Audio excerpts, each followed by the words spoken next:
तो सहायक अध्यापक माननीय अखिलेश यादव जी ने बनाया था, उनको इन्होंने हटा करके जो है फिर से जो है शिक्षा मित्र बना दिया। 2005 के बाद जो पुरानी पेंशन मांग रहे हैं, जिस पर इन्होंने सदन के अंदर अभी जो सदन चला है उसमें इनकार कर दिया।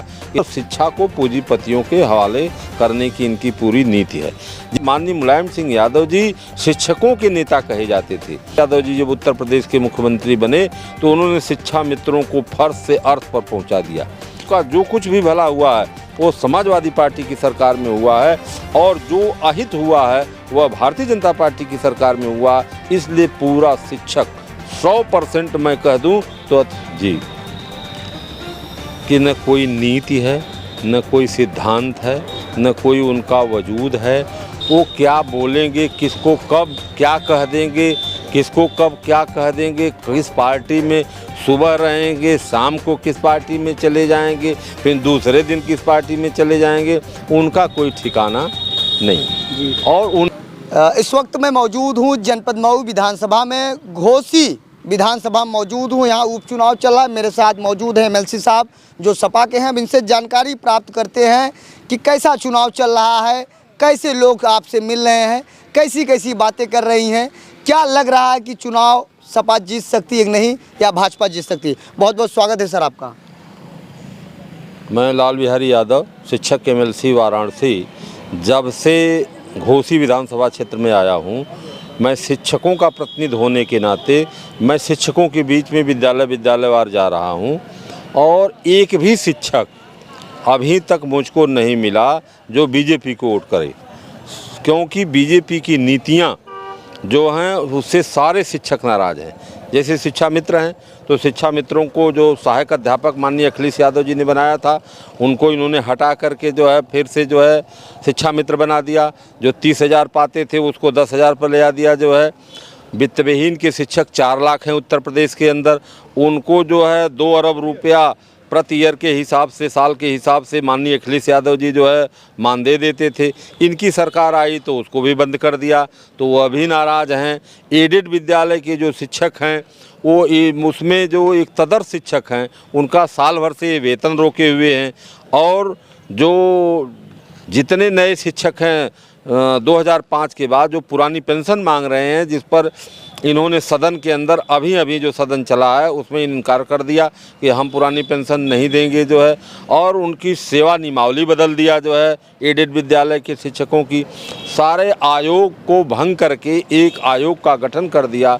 ऐसे आयोग का गठन कर दिया जिसमें प्राथमिक, माध्यमिक, उच्च, मदरसा सबको सम्मिलित कर दिया। अब जो है यह शिक्षा पूरी तरह से बर्बाद करने पर ये पूरी तरह से उतारू हैं, और शिक्षा को पूंजीपतियों के हवाले करने की इनकी पूरी नीति है, जिससे पूरा शिक्षक वर्ग नाराज़ है। दूसरी तरफ माननीय मुलायम सिंह यादव जी शिक्षकों के नेता कहे जाते थे। शिक्षकों का जितना काम उन्होंने किया उतना काम कोई मुख्यमंत्री नहीं कर पाया। माननीय नेताजी ने 60 से 62 साल उम्र बढ़ा दिया जो है। माननीय नेताजी ने जो है 1101 बार जूनियर हाई स्कूलों को, 301 बार जूनियर, 1400 जूनियर हाई स्कूलों को ग्रांट पर लिया, मदरसों को ग्रांट पर लिया, संस्कृत विद्यालयों को ग्रांट पर लिया। उन्होंने विषय विशेषज्ञों को विनियमित किया जो है। और उन्हीं के तर्ज पर माननीय अखिलेश यादव जी जब उत्तर प्रदेश के मुख्यमंत्री बने तो उन्होंने शिक्षा मित्रों को फर्श से अर्थ पर पहुँचा दिया। 3,500 की जो नौकरी करते थे उनको 30,000 पर पहुंचा दिया, सहायक अध्यापक बना दिया।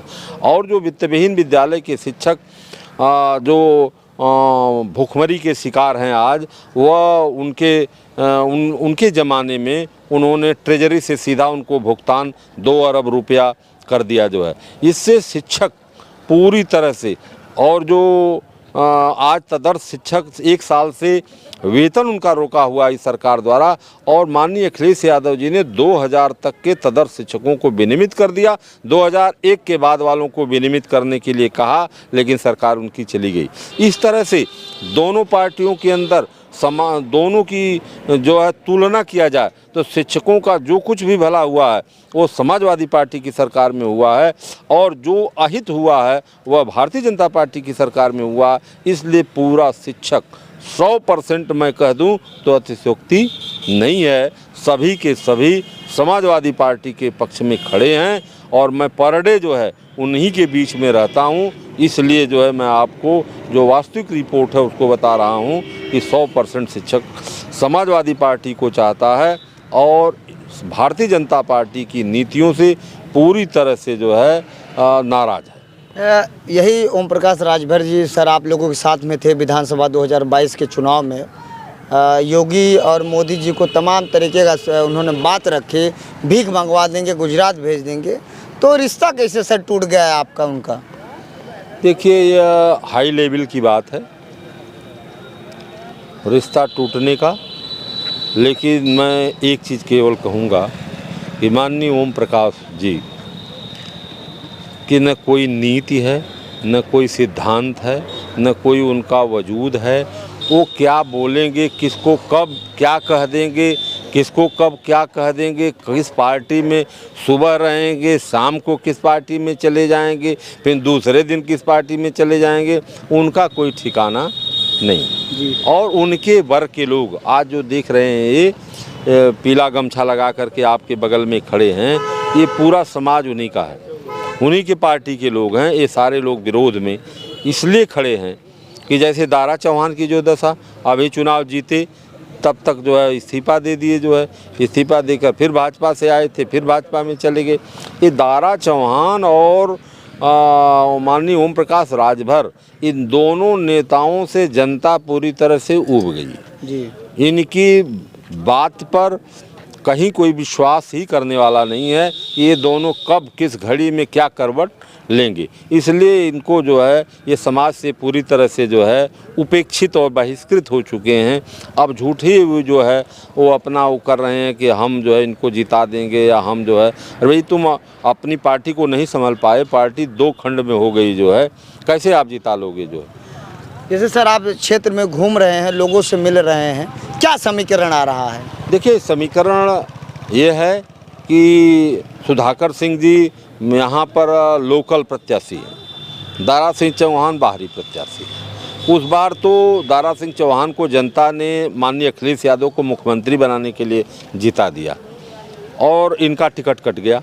इस बार जो है सुधाकर सिंह को यहाँ की जनता लोकल प्रत्याशी के नाम पर और दारा सिंह चौहान के कार्यों से पूरी तरह से रुष्ट है जी। ये जो उपचुनाव में झोंका है, किसने झोंका? दारा सिंह चौहान ने झोंका।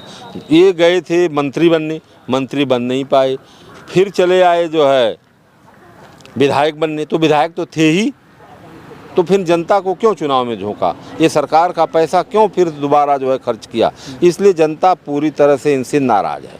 मैं गाँवों में जहाँ तक गया, मीटिंगों में जहाँ तक गया, तो सभी लोग इनसे नाराज़गी व्यक्त किए, कहा कि नहीं ऐसे आदमी को हम लोग, गलती एक बार हो गई माननीय अखिलेश जी के नाम पर, अब दोबारा ऐसी गलती नहीं करेंगे जी। बहुत बहुत धन्यवाद सर। लाल बिहारी यादव जी थे, इनसे मेरी बातचीत हुई। इन्होंने कहा कि जनता ऊब गई है, इस बार सुधाकर सिंह को विधायक बनाएगी घोसी की जनता। जय हिंद।